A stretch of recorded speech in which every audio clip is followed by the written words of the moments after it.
Et bonjour, bienvenue sur l'éveil à soi. Alors j'espère que vous allez bien et que vous êtes dans les préparatifs, le compte à rebours, ça y est, on l'a enclenché. Donc je suis un petit peu moins présente à l'heure actuelle pour vous poster, vous partager quelques petites capsules, que ce soit en énergétique, que ce soit dans l'accompagnement sophrologique ou alimentaire. Mais bon voilà, je suis comme vous et puis je m'autorise de temps en temps, comme je vous l'avais expliqué, à m'octroyer quelques petites pauses salutaires afin de me recharger. Donc ici c'est la pause essentiellement donc dans l'optique de préparer comme vous donc la fin d'année. Donc aujourd'hui moi je reviens vers vous pour vous donner quelques petits conseils justement par rapport à ces préparatifs et notamment les repas de fête de fin d'année qui sont connus pour être riches en saveurs et peser assez lourd sur le système digestif, entraînant parfois quelques difficultés. Donc aujourd'hui un petit podcast pour trouver l'équilibre alimentaire, notamment pendant ces périodes festives. Quelques conseils aussi pour en finir avec la fatigue et quelques infections que l'on peut rencontrer donc en cette période hivernale. Et puis aussi une petite parenthèse, des petits conseils pour prendre soin de sa santé mentale, car vous savez, pour ceux qui me connaissent, quel est pour moi l'axe principal pour avoir une bonne hygiène de vie et maintenir son capital santé. Alors, donc, petit conseil juste pour l'équilibre alimentaire pendant ces périodes de fête, c'est justement peut-être de ne pas hésiter à miser sur des petites portions et surtout à prendre le temps de savourer en pleine conscience. On mange lentement, on mange de tout, sans se priver aussi. On est dans l'élan festif, on a envie. Donc, le mot d'ordre pendant les fêtes de ces fins d'année, c'est l'équilibre. C'est vraiment le flambeau que je véhicule, l'équilibre et le bien-être. Donc, si un des repas, contient plus de gras, il faut seulement essayer de compenser avec une dose un petit peu plus importante de légumes au cours du repas suivant. Il faut surtout pas s'interdire la consommation de certains aliments, surtout s'ils sont synonymes de joie et de plaisir, parce que quand même c'est le but. Cette fin d'année, elle nous invite à être dans l'allégresse, elle nous invite à remanifester notre petit enfant intérieur, à être émerveillé, écarquillé, et puis à être dans la joie. Les vibrations ont besoin énergétiquement pour tous de remonter. Donc être dans ces préparatifs, partager aussi des moments de repas familiaux, c'est tellement important. Donc voilà, on se prive pas, on équilibre, on compense. Donc il faut faire attention alors aux quantités, à la fréquence de la consommation de ces derniers aliments qui peuvent être effectivement synonymes de joie, de plaisir, mais qui peuvent être lourds en conséquence. Mais ceci dit, à vous de gérer, à vous de doser et surtout pas partir avec cette attitude de vouloir se priver, de vouloir détourner le regard si vraiment il y a quelque chose qui vous interpelle.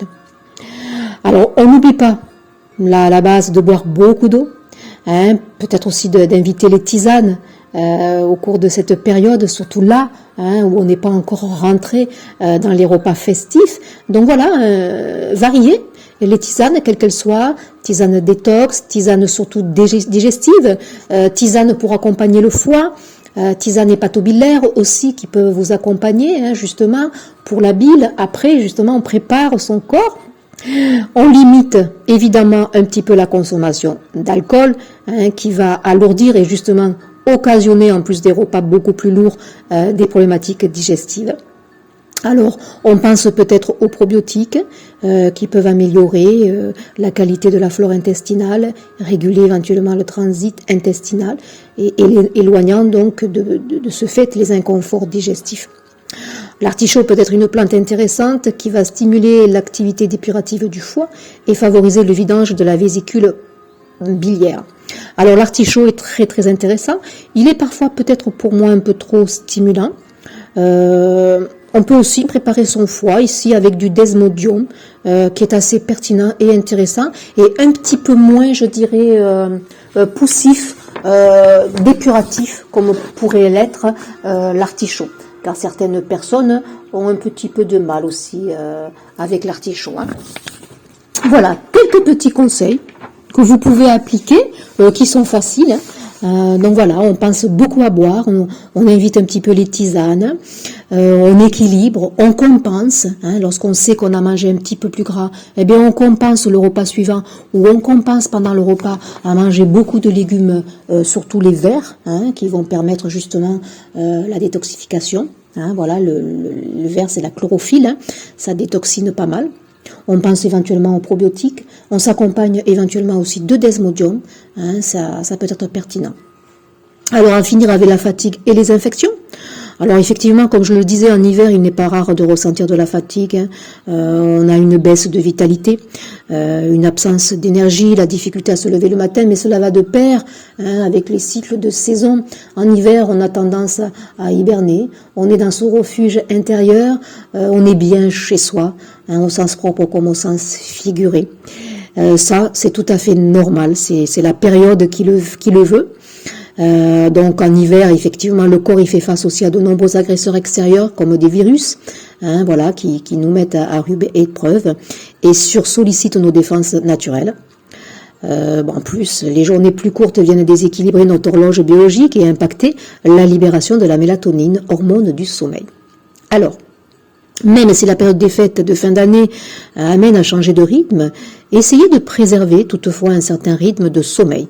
Voilà, il a été démontré que le manque de sommeil diminue énormément les capacités immunitaires de l'organisme et augmente la vulnérabilité aux infections. Alors pensez durant ces périodes, donc tout l'hiver ici hein, qui s'installe, on va rentrer dans le solstice, là le 21, il va s'installer donc jusqu'à la prochaine saison qui va arriver au printemps, le 21 mars. Alors pensez à soutenir votre alimentation, hein, à manger des aliments riches en nutriments qui soutiennent la vitalité, hein, avec des vitamines C, vitamine D, hein, qui sont des alliés en période de challenge immunitaire. Donc alors évidemment, vous pouvez vous complémenter. Hein, moi je suis pour l'alimentation vivante, hein, mais de temps en temps, il est bon de se revitaliser, de s'aider, comme je dis, avec des béquilles, avec des compléments alimentaires. Car l'alimentation, même si l'on est vigilant, même si on la prend la plus hypotoxique possible, elle aura toujours, une fois qu'elle va être arrivée dans notre assiette, perdu de ces éléments nutritionnels. Donc on se complète en vitamine C. Et D, qui est très importante.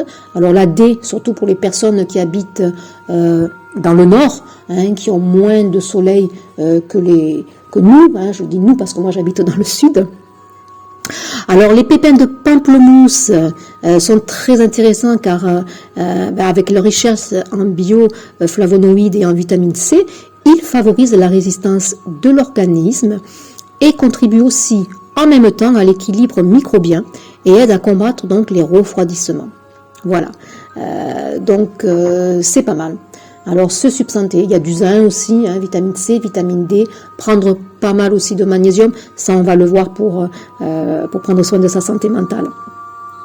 Alors, pour celle-ci, donc, si la fin d'année elle est synonyme de retrouvailles et de bonheur, elle peut aussi être une véritable source de stress.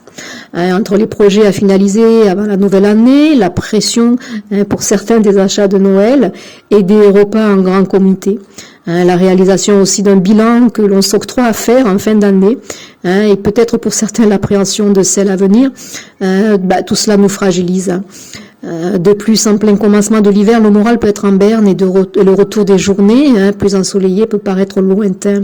Alors il n'est pas rare de voir apparaître ce qu'on appelle une petite déprime saisonnière, qu'il faut à tout prix, donc si je puis me permettre, de combattre.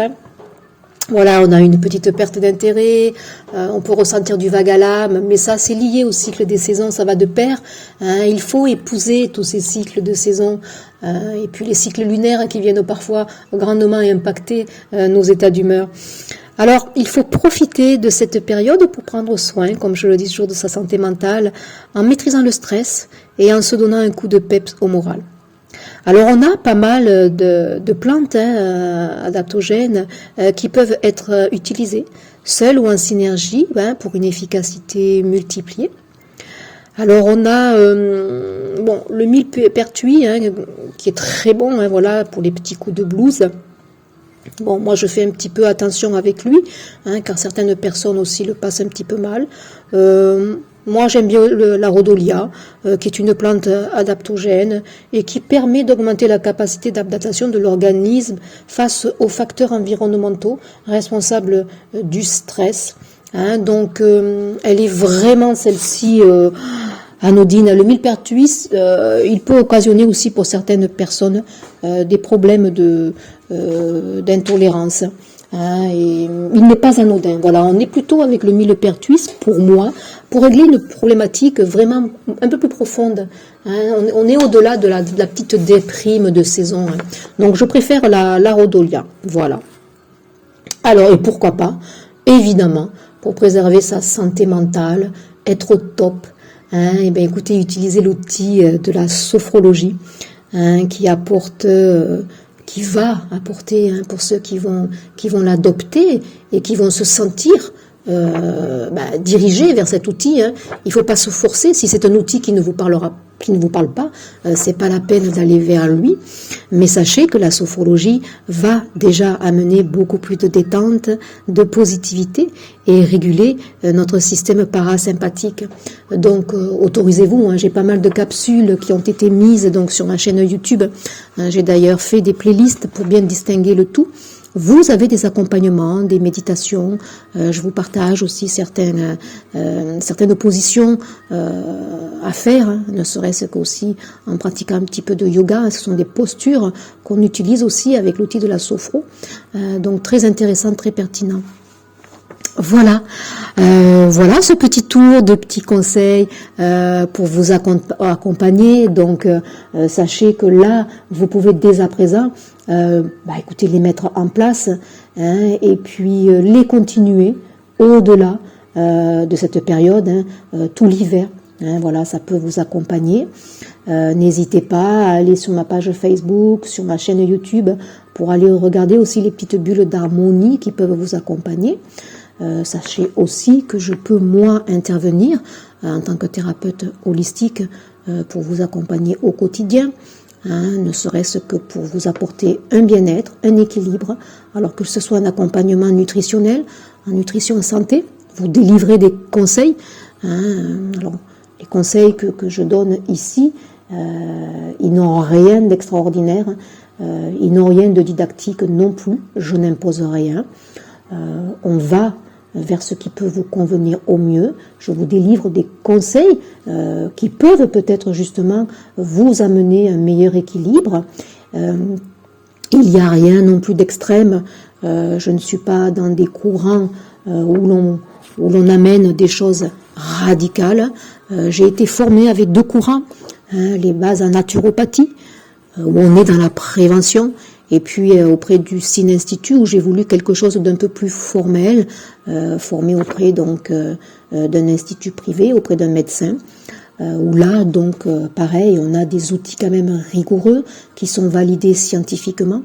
Donc il n'y a rien de farfelu dans ce que je propose, c'est vraiment cadré, et je n'irai pas dans les extrêmes, puisqu'on a beaucoup entendu parler de pas mal de problématiques pour ce qui concerne la naturopathie, quelques outils de développement aussi qui sont peut-être mis à l'index à l'heure actuelle, mais moi tout est cadré, il n'y a rien d'extrême dans ce que je propose, c'est toujours des conseils, c'est toujours validé par la formation que j'ai réalisée.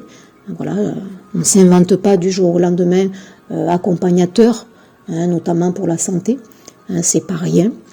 Donc je ne suis pas médecin, je le dis toujours, je ne suis pas non plus diplômée d'État, voilà, parce que à l'heure actuelle il y a beaucoup de polémiques aussi avec les personnes qui peuvent accompagner en conseil alimentaire avec des BTS diététiques et les conseils nutritionnels, ça n'a rien à voir. lorsqu'il y a une problématique avérée, si je sens que je ne peux accompagner la personne, évidemment, je vais déléguer ma fonction et conduire cette personne vers une personne pour moi qui sera beaucoup plus assermentée que moi. Je ne fais pas les choses à la légère. J'accompagne aussi avec la sophrologie pour vous amener plus de détente, plus d'équilibre. Là, il n'y a rien non plus qui peut vous faire du mal. Il n'y a rien de sectaire, voilà, comme je le dis. On est parfois montré du doigt, mais tout ça, c'est cadré, c'est validé. Donc après, j'accompagne effectivement l'outil de la sophro avec l'outil des guidances évolutiques où j'utilise les oracles. Là, c'est pareil, c'est un outil spirituel, mais il n'y a rien non plus de sectaire là-dedans. Moi, ces tirages m'aident à aller plus en profondeur, chercher ce qui bloque dans votre inconscient pour amener et faire remonter quelque chose à la surface que vous n'aviez jusqu'à présent pas appréhendé et qu'avec peut-être ce questionnement, écoutez, vous arrivez peut-être à enclencher un nouvel processus de libération. Mais ça, c'est vous qui le faites. Moi, je ne suis qu'un accompagnateur. Je vous délivre des outils et c'est vous qui amenez, entre guillemets, vos libérations, quelles qu'elles soient. Voilà, écoutez, en tout cas, je vous souhaite de bons préparatifs, de bonnes fêtes. Je viendrai de toute façon vous présenter peut-être là les énergies du supportail d'hiver, du solstice d'hiver, qui est couplé avec la fin du grand portail qu'on a eu du 12 au 21 décembre et qui entraîne aussi, qui va de pair avec les énergies d'une nouvelle lune qui va se présenter, il me semble, le 23 décembre. Alors je vais juste englober sûrement mes ressentis sur les énergies tout simplement de fin d'année qui seront donc amenées par le solstice d'hiver et par cette nouvelle lune qui va donner le pas à la nouvelle année de janvier. Une année qui sera en chiffre numérologique 7. C'est pas rien, c'est mon chiffre de prédilection. Je suis née un 7 décembre.